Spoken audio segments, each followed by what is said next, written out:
Welcome back to my YouTube channel અને સ્વાગત છે તમારું ફરીથી મારા એક નવા વ્લોગમાં।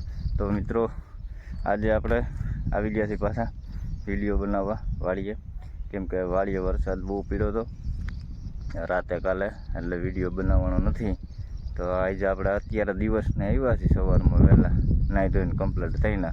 હવે પછી જવાનું છે આપણે ગોંડલ કામે। તો આ તમે જોઈ દો, હાઈ ક્લાસ માંડવી થઈ ગઈ છે અને વરસાદ પણ બહુ સારો પડ્યો છે, એટલે હવે 2-4 દિવસ પાવાની કંઈ જરૂર રહેશે નહીં। એટલે હવે બને ત્યાં સુધી વરસાદ વધારે આવે તો એમાં આપણે ફાયદો છે, તો આપણે પાણી પાવાની કંઈ જરૂર પડે છે નહીં।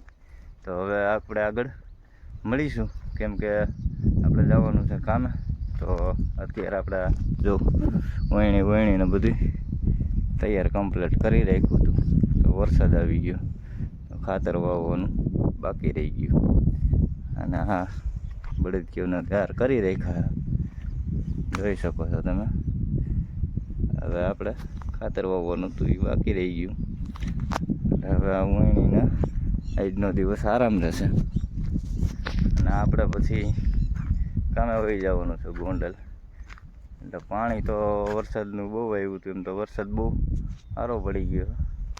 આ તમે જોઈ શકો છો માંડવી, કેમ કે અત્યારે વરસાદ આવ્યો હોય અને પછી આ તડકો નીકળે ને, એટલે માંડવીમાં છે ને કંઈક અલગ જ આમ એનો રંગ હોય। એટલે હવે આને 2-3 દિવસ કે 4 દિવસ વાવવાની કંઈ જરૂર પડશે નહીં। આ તમે જોઈ શકો છો હવે લગભગ તો કપાસ સોંપાય એવું થઈ ગયું છે। અમુક લોકો સોંપે ને અમુક ન સોંપે, એના જેવું છે, કેમ કે સોંપી દે સાહસ કરીને। જોઈ લ્યો, આપણે દંડાએ ભેગા કરીને રાખી દીધા છે, કેમ કે આની જરૂર પડશે નહીં એવું લાગે છે, એટલે હવે દંડાએ રાખી દીધા। જોઈ લ્યો મગફળી એક ગ્લાસ થઈ ગઈ છે। હવે આપણે કંઈ ખાતર પાણી ને દવાનું ને એવું ધ્યાન રાખવાનું રહેશે। જો એક ધારો વરસાદ ચાલુ રહેશે તો થોડીક તકલીફ પડે, કેમ કે વરસાદ બહુ ઝાઝા દિવસ એક ધારો ચાલુ રહીને એ નુકસાન કરે થોડુંક, કેમ કે માંડવીનો કંઈ વિકાસ થાય નહીં, એટલા માટે માપે આવે તો સારું। વાડી ઘણી ભરેલી, આની તો કાંઈ જરૂર છે નહીં અત્યારે, આની જરૂર પડે એમ છે નહીં, કેમ કે હવે તો વરસાદનો ફૂલ ટાઈમ થઈ ગયો છે, એટલા માટે।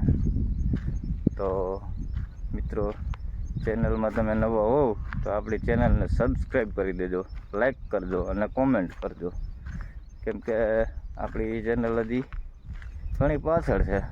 તો જેટલો તમે સપોર્ટ કરતા રહેશો એટલો મારા માટે ફાયદો છે। તો મળશું હવે આપણે બીજા એક વિડીયોમાં।